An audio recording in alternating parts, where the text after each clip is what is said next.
10 साल बीत चुके थे, लेकिन कुछ एहसास कभी पुराने नहीं होते। उस शाम अरूही अपने ही ख्यालों में खोई हुई एक शांत सी गली से गुजर रही थी कि उसकी नजर एक रेस्टोरेंट के बोर्ड पर पड़ी, अरूहीज किचन। उसकी सांसें थम गईं। उसका नाम उसी अंदाज में लिखा हुआ जैसे कोई बहुत अपना कभी पुकारा करता था। उसका दिल जोर जोर से धड़कने लगा। कुछ तो था इस नाम के पीछे, इस जगह के पीछे। बिना कुछ सोचे समझे वो रेस्टोरेंट के अंदर चली गई। अंदर का हर कोना उसे चौंका रहा था। वही सजावट, वही नीली दीवारें, वही पीली लाइटें और कोने में रखा वो बुक शेल्फ, सब कुछ वैसा ही था जैसा कभी उसने और सलीम ने साथ मिलकर सोचा था। वो चुपचाप एक टेबल पर बैठ गई। समोसे ऑर्डर किए, वही समोसे जो सलीम को बहुत पसंद थे। वो इंतजार करती रही, लेकिन वो नहीं आया। उसका मन सवालों से भर चुका था। क्या ये रेस्टोरेंट उसका है? क्या उसने अब किसी और से शादी कर ली है? क्या वो उसे अब भी याद करता है? अगले दिन अरूही फिर आई, इस बार अच्छे से तैयार होकर। वो नहीं जानती थी क्यों, लेकिन उसका दिल कह रहा था कि आज कुछ होने वाला है। वो फिर उसी टेबल पर बैठी, वहीं समोसे मंगवाए और इंतजार करने लगी। और तभी दरवाजा खुला और सलीम अंदर आया। थोड़ा बदला हुआ था, लेकिन उसकी आंखों में वही गहराई थी। उनकी नजरें मिली और जैसे वक्त थम गया। बिना कुछ कहे दोनों एक दूसरे के पास आए और वही टेबल फिर से उनके बीच एक पुल बन गई। हाय, अरूही ने कहा।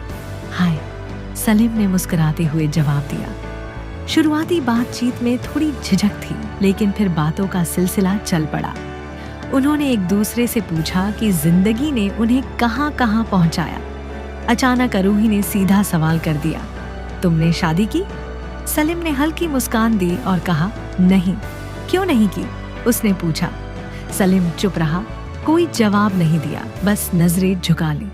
कुछ देर बाद अरूही ने गंभीर होकर कहा, एक सवाल पूछना है, लेकिन वादा करो झूठ नहीं बोलोगे। सलीम ने सिर हिलाया। हाँ। उस दिन अचानक तुमने रिश्ता क्यों तोड़ा? क्या हुआ था?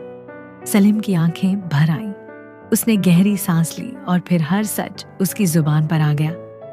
कैसे अरूही के घर वालों ने पुलिस में झूठा केस किया, कैसे उसे 3 दिन तक थाने में रखा गया, मारा गया, डराया गया।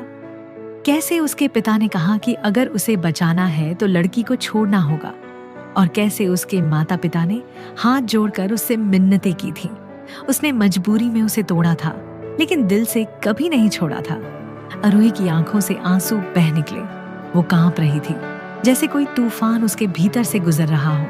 और फिर वो खड़ी हुई और बस एक बात कही, चलो मेरे साथ। वो दोनों उसके घर पहुंचे। उसके माता पिता सामने खड़े थे। अरूही ने उन्हें देखा और साफ कहा, अब मैं किसी से नहीं डरती। मुझे सब कुछ पता चल गया है। अगर किसी को मरना है तो मर जाए, पर मैं अब उसी से शादी करूंगी। और वो सलीम का हाथ पकड़कर वहां से निकल गई। नई जिंदगी शुरू हुई। सलीम के घर वालों ने उसे बेटी की तरह अपनाया। उसकी सास ने उसे पहली ही बार में गले लगा लिया। वो रेस्टोरेंट अब सिर्फ एक सपना नहीं था, वो अब उनकी मेहनत और मोहब्बत की पहचान था। एक दिन दरवाजा फिर से खटखटाया गया। बाहर अरूही के माता पिता खड़े थे, आंखों में शर्म, चेहरे पर पछतावा। सलीम ने दरवाजा खोला और बिना एक पल गंवाए उनके पैर छू लिए। उसके पिता की आंखें भर आईं। हमें माफ कर दो बेटा। सलीम मुस्कुराया और बोला, मैंने पहले ही कर दिया। वो लम्हा जो कभी जुदाई का निशान था, अब 2 दिलों की मुहर बन चुका था। और उस सच्चे प्यार के लिए मजबूरियों ने चाहत को झुका तो दिया, पर दिल की आग कभी बुझा न सका। वो जुदा हो गए वक्त के डर से, मगर मोहब्बत को वक्त भी हरा न सका।